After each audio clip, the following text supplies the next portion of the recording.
পুষ্টিবিদরা বলে থাকেন সবজির খোসায় প্রচুর পরিমাণ ভিটামিন এবং আয়রন থাকে।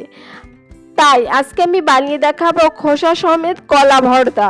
এই কলা ভর্তা রেসিপিটি খেতে ভীষণই মজা হয়। তাহলে চলুন দেখে নেওয়া যাক আমার আজকের রেসিপি কলা ভর্তা।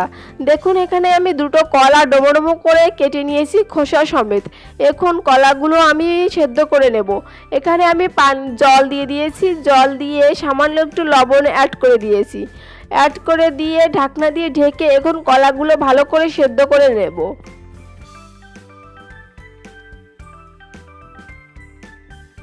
দেখুন ঢাকনা দিয়ে দিয়েছি, এখন কলাগুলো ভালো করে সেদ্ধ করে নিতে হবে। কলাগুলো আমার প্রায় সেদ্ধ হয়ে গিয়েছে। আবারও ঢাকনা দিয়ে আমি জল শুকিয়ে নেব কলার সাথে। এক্সট্রা জলও শুকিয়ে গিয়েছে। এখন কলাগুলো ঠান্ডা করে নিতে হবে। অবশ্যই জল কলার সাথে শুকিয়ে নিতে হবে, তাহলে কলার গুণাগুণ খুব ভালো মতন বজায় থাকে। দেখুন এখন আমি একটি মিক্সার বলে দিয়ে কলাগুলো পেস্ট করে নিয়েছি। আপনারা শিলপাটায় বেটে নিতে পারেন, আপনারা আপনাদের সুবিধা মতন বেটে বা মিক্সার বলে পেস্ট করে নিতে পারেন। আমি মিক্সারে পেস্ট করে নিয়েছি।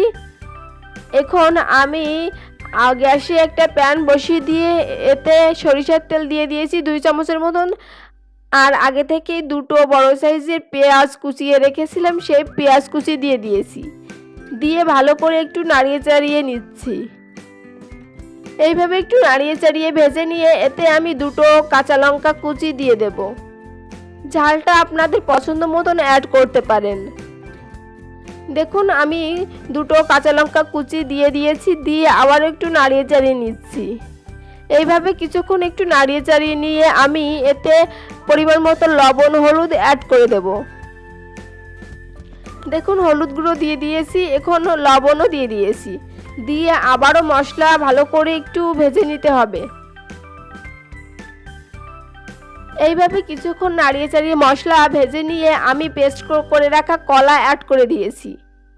দেখুন অ্যাড করে দিয়ে এই সময় গ্যাসের ফ্লেম অবশ্যই লোতে রেখে কলার সাথে ভালো করে মশলা মিশিয়ে নিতে হবে।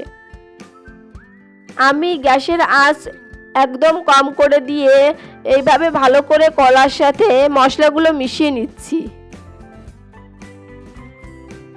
দেখুন আমার প্রায় মেশানো হয়ে গিয়েছে।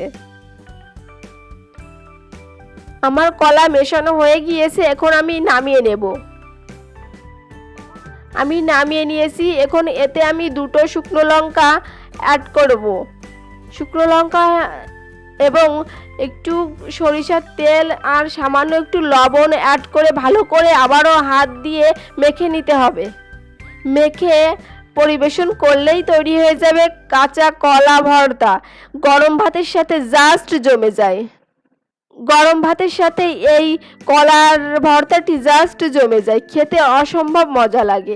বন্ধুরা আজকের এই রেসিপিটি যদি আপনাদের ভালো লেগে থাকে তাহলে অবশ্যই বন্ধুদের সাথে বেশি বেশি করে শেয়ার করবেন। আর আপনি যদি আমার চ্যানেলে নতুন হয়ে থাকেন তাহলে চ্যানেলটিকে সাবস্ক্রাইব করে দেওয়ার অনুরোধ রইল।